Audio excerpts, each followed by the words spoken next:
Hay un dicho que dice que para los gustos se hicieron los colores. Y yo siempre digo eso, ¿no? Que para los gustos se hicieron los colores y de hecho es así. Y además es que esto es tan cierto que cada uno de nosotros tiene el derecho de elegir su santo favorito, por decirlo de alguna manera, su superhéroe favorito en la vida. Yo tengo muchos superhéroes favoritos. De hecho, para mí los santos no son solo santos, sino que son como mis superhéroes en el sentido en el que los entendemos este concepto de superhéroes muchas generaciones, ¿verdad? A partir de los 80s y todo esto, que vemos la vida un poco a partir de los ojos de DC Comics o de Marvel. Es muy interesante para mí ver que estas personas que hacen el bien, que lo hacen anónimamente, eh, y que están ahí sirviendo a los demás, incluso a costa de su propia vida, pues que estos que son los superhéroes de, de las grandes historietas cómicas, ¿verdad? De todo esto, existen en la vida real y tienen nombres y apellidos. Y para mí uno de los grandes superhéroes, para mí uno de mis grandes superhéroes que me marca profundamente, junto con el que ustedes ya me imagino que sabrán que es San Francisco de Asís, es el siervo de Dios Juan Pablo I. 1978 es un año que tal vez pasa sin pena ni gloria entre los anales de la historia moderna, contemporánea en el mundo. Pero en realidad para la iglesia fue un año interesante. Es la única vez en el siglo XX en el que la iglesia fue gobernada por tres papas. Dos de los papas que gobiernan la iglesia en ese año son santos ya, santos canonizados por la iglesia. Son el San Pablo VI, el papa que concluyó el Concilio Vaticano II y que ayudó a la iglesia a ponerlo en práctica, y el papa San Juan Pablo II, ¿verdad? El gran papa de los viajes, el evangelizador incansable, el papa de los jóvenes, el papa de María, etcétera, etcétera.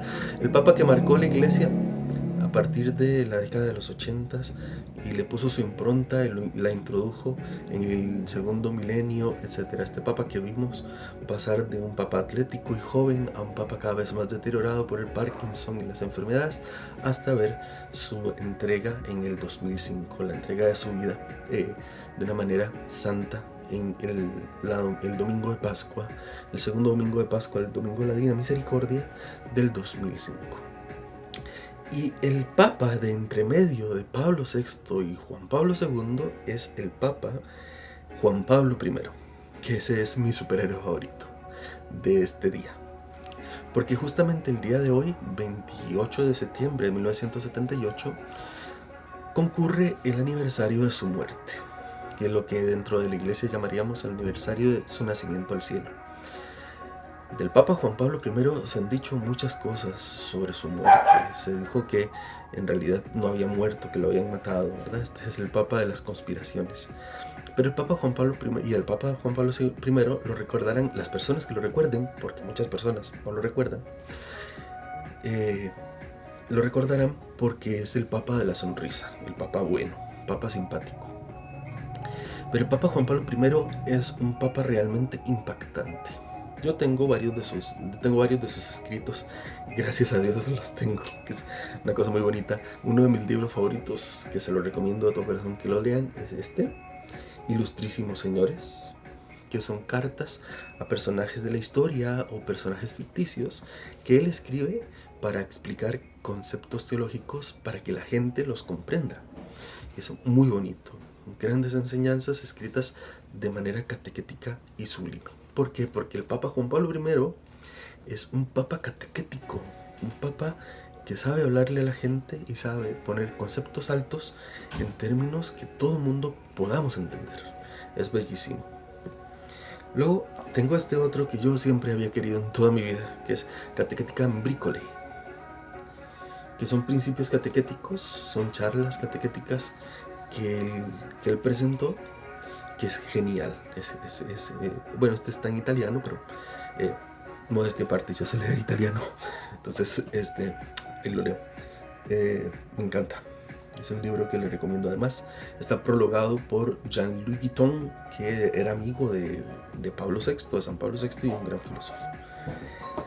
Y por último, la biografía de él, con todos sus discursos y homilías de papa, que es, ustedes sabrán, es un magisterio requete corto chiquito. Tiene todos sus ángelos, sus homilías de papa y todas las catequesis que dio, que fueron un ciclo de 4 catequesis, que fueron las virtudes. Fue la virtud de la humildad, la virtud de la esperanza, de la fe y del amor, que fue la última catequesis que dio. Y algunas de las cartas de ilustrísimos señores. Este es un libro que, si ustedes quieren conocer algo del Papa Juan Pablo I, les recomiendo de todo corazón y con toda el alma para que lo lean. El Papa Juan Pablo I nació en Canale d'Agordo. El papá del Papa Juan Pablo I era un operaio, un obrero normal, común y corriente. De hecho, viene de una familia relativamente pobre. Y que no era muy afecto al catolicismo tampoco. O sea, no se esperen ustedes que el Papa Juan Pablo I fuera así como muy católico. En realidad no lo era. Pero aceptó de buen grado que su hijo entrara al seminario, entró al seminario y comenzó a trabajar. Bueno, obviamente se lo ordenaron sacerdote y comenzó a trabajar en una pequeña iglesita como vicario del párroco allá en su pueblito, en Canale d'Agordo, y después fue nombrado para profesor de seminario en el seminario de la diócesis a la que él pertenecía. Luego el Papa Juan Pablo el Papa San Juan XXIII, que es el Papa, aquí él tiene una relación muy estrecha con muchos papas, con San Juan XXIII, con San Pablo VI y luego con Juan Pablo II. A los 4 los podemos ver en distintas ocasiones hablándose y platicándose. Pues San Juan XXIII lo nombra obispo y San Pablo VI lo nombra cardenal, ¿verdad? San Juan XXIII de paso lo nombra patriarca de Venecia, y San Pablo VI lo nombra cardenal. Él ayudó mucho dentro del Concilio Vaticano II y ayudó también mucho en la elaboración de un documento muy contestado dentro de la iglesia, como es la Evangelium Vitae de San Pablo VI, sobre el valor de la vida desde su concepción natural, ¿verdad? Y sobre los métodos de estos métodos naturales, ¿verdad? Para no tener hijos, que no recuerdo el nombre ahora. Bien, Juan Pablo I, que de nombre de pila se llamaba Albino Luciani, tuvo un marcado carácter social dentro de su magisterio, ¿sí? También, pero no exclusivamente, pero era un papa también del pobre y de la periferia. Y se preocupaba mucho por la gente pobre, por la gente que la pasaba mal. Y yo digo que fue un adelantado para su época.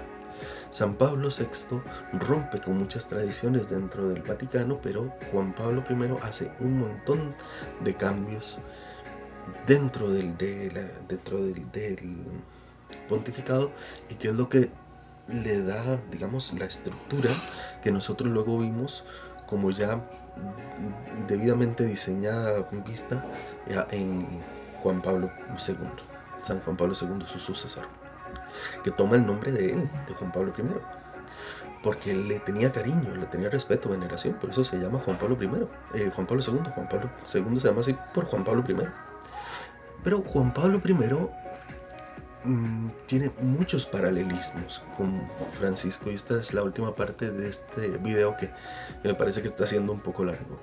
Juan Pablo I tiene muchos paralelismos con Papa Francisco, desde los más digamos normalucos, como por ejemplo que ambos sean los primeros en ostentar su nombre. Es decir, Juan Pablo I es el primer papa de la historia de la iglesia que tiene un nombre compuesto, Juan Pablo, y porque Juan Pablo I es un nombre compuesto. Y Francisco es el primer papa de la historia que se llama Francisco.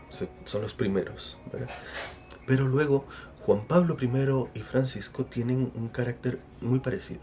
Ambos son muy inteligentes. Y Juan Pablo I y Francisco hablan con sencillez, pero no son tontos, ni tienen una teología barata. La teología de ellos está debidamente sustentada, tiene su fundamento teológico, pero ambos tienen, lo que hacen es transmitir al pueblo en un lenguaje llano y sencillo la experiencia de Dios que han comprendido de los grandes autores y que ellos quieren trasladar a un lenguaje que la gente pueda entender. Francisco y Juan Pablo, el Papa Francisco y el Papa Juan Pablo I, ambos emprenden una reforma que en el caso de Juan Pablo I se vio truncada 33 días después por su muerte, pero en el caso de Francisco va adelante, es la reforma de la curia. Y el Papa Juan Pablo I comenzó la reforma del IOR, del Organismo Internacional para las Obras Misionales, que es también llamado el Banco del Vaticano, para las obras de religión. Que también era llamado el Banco del Vaticano, y Juan Pablo I comenzó a meter mano ahí, y Francisco es el que llevó adelante esta reforma junto con Benedicto XVI. Entre ambos han querido hacer un papado sencillo y llano, en donde la ostentación de signos opulentos quede como más en segundo término, ¿verdad? De hecho, Juan Pablo I renunció a la sedia gestatoria, a la sillita en la que iban sentados los papas, ¿verdad? Expolió el anuario pontificio, eliminándose un montón de títulos que de siglos cargaban sobre sí el papa, y se dejó solo algunos, y entre ellos el de siervo de los siervos de Dios, que luego es un papa, es el título que más han utilizado los papas. Entonces su pontificado marca mucho la historia, es un pontificado muy importante que nosotros pasamos de largo porque como es un pontificado tan chiquito y como tuvo una campaña de desprestigio entre los grandes pensadores que decían, este hombre, ¿qué está haciendo con la iglesia? Algo así como le está pasando a Francisco. Entonces decían que este es un papa realmente insignificante, a lo que él respondía, por cierto: yo puedo ser una sandalia rota, pero es Dios quien trabaja en mí. Es una frase hermosa de Juan Pablo I que deberíamos tener siempre presente. De cualquier manera, quisiera recomendarles a todos y a todas la lectura, el acercarse a la vida de Juan Pablo I. Lo pueden hacer en la página del Vaticano. Ahí hay una biografía, ahí están los documentos del pontificado de Juan Pablo I, y también pedir su intercesión y la gracia, que Dios nos conceda la gracia de verle prontamente elevado a los altares. Que Dios les bendiga y les guarde, que tengan una bonita semana y que vivan felices. Un abrazo a todos y a todas. Hasta la próxima.